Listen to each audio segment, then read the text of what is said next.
when I met you, you were this fucking regular dude with like a job that you were like, oh, I don't know what I'm doing now. To go from that to driving Ferraris and private jets, and you've managed to be the same guy. How have you not like lost your shit? How have you not like? I mean, obviously you yell at people on Twitter and say a few questionable things, but that's I you know.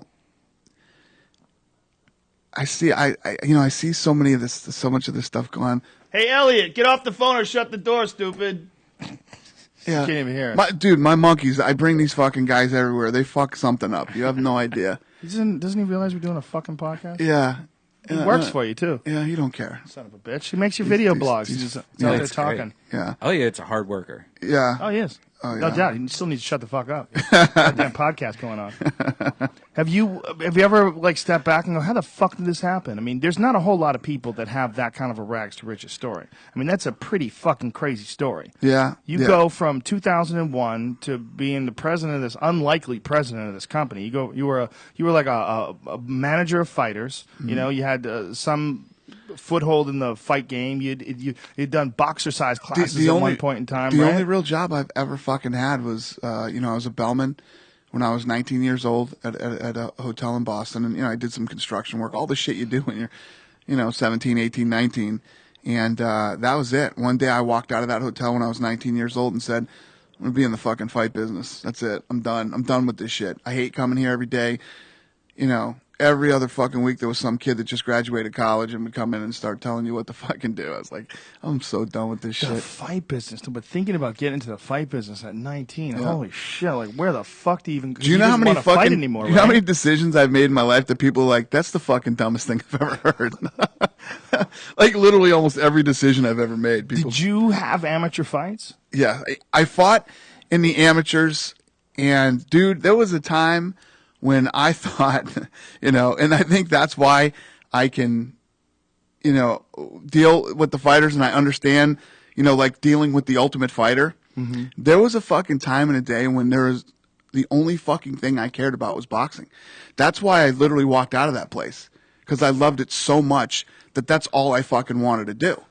The problem is you go out there and you start fucking, that's what I wanted to do for a living. And then the reality starts to set in, and I'll never forget. I mean, I've told this story before, but I was in the gym one day, and there was this dude who was a local fighter. I don't say his name. You would probably fucking know him if I said his name. I guarantee you know him, because he was famous in the Boston area, like a local guy. And he came in one day, and he was in his early 30s. He was like 31 or 32, and he was fucked up, He was punchy. He fucking moping around, kind of throwing fucked. And I remember the day that I looked at him, I said, fuck, what if that happens to me? And then the minute you fucking start thinking like that, you're not the real deal. You're not, no matter how much you think you want it or you think you do. It was the day I realized that I wasn't. And I was fucking like, wow. So then you start going, how the fuck am I going to make a living doing this? And me and this dude, Peter Welsh from Boston, started, teaching people how to box. Basically, businessman and stuff, because the business model wasn't, for instance, like martial arts. If you want to take a martial arts class, there's fucking 50 martial arts studios anywhere in any city, anywhere in the world, and there has been since I was a kid, right? Any lack of martial arts schools around your place when you were growing up? No. But if you want to box, you got to go and fight. You got to go get your fucking head punched in. Yeah. You know what I mean? Especially the places in Boston. Oh yeah. You had the Somerville Boxing Club. You had the fucking place down at the McDonough down in South Boston. Yeah, yeah. And some the Petronelli's down in Brockton. Yeah, in places like that. And you went in, and they would you'd get your dick knocked loose, right? And if you came back, maybe they'd fucking work with you. Well, even guys that liked you would do that. Like I got trained by Joe Lake, and that's what he did with me. He just stuck me in with guys who knew how to box. That's what they all do. Fuck beat out of That's what they all do. Yeah, yeah. They do it quickly too. Like right from the beginning. Find out how much you enjoy doing this. Do you really want to do That's what this? they Am I do. wasting my time here? That's exactly right. I'm going to teach you how to throw some punches, and then we're going to put your headgear on. Let me put your fucking Vaseline on your face. Yeah. Get in there, kid. Show me what you got. The first time I ever went into box, they had me do fucking ring circles. You know what those are, right? Where you go laterally around the ring. Uh-huh. Fucking coming in every day, they have ring circles, ring circles, ring circles, ring circles. And I was like, what the fuck? I paid my dues. I paid my fucking $8. You know what I mean? Right. Like, I fucking got mad one day. And I said, hey, I came here to learn how to fucking box, man. I've been running around in circles for fucking weeks. And he's like, oh, you want to learn how to box, right? Yeah, fucking gear you up, man. Glove you up. They throw you in there. Ooh. And they beat the fuck out of you. Yeah. Fucking dropped me 50 times with body shots, punching my fucking head in. The worst is the body shots. Yeah. When you first start taking some body shots from a guy who knows how to throw them. And, you know, your fucking lips are bleeding, your nose is bleeding, you're fucked up. You get out, you're completely morally destroyed. You Yeah. know what I mean? Because boxing is never, or sparring is never what guys think it's going to be. You know, you watch too many fucking movies, you go in there and you think you're going to spar and you get shit kicked out of you. But then, you know, I went home that night and I remember laying in bed thinking the whole night, fuck, I got my ass whooped, that sucked, that. And I went back to the gym the next day. And that was it. Then they start working with you.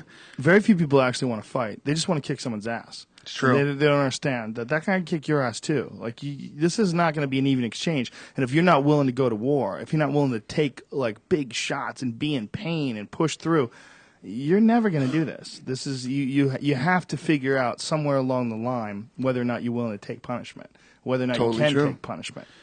Some guys can't. So that was what our business was based on, you know. Teaching people. Peter and I, you could come into the real gym where real fighters trained and you learned how to box. Just like white collar boxing. Yeah, so it was like you learn how to box but you didn't get your ass kicked every day. But some guys, you know, train for so long and get to the level where they want to start sparring.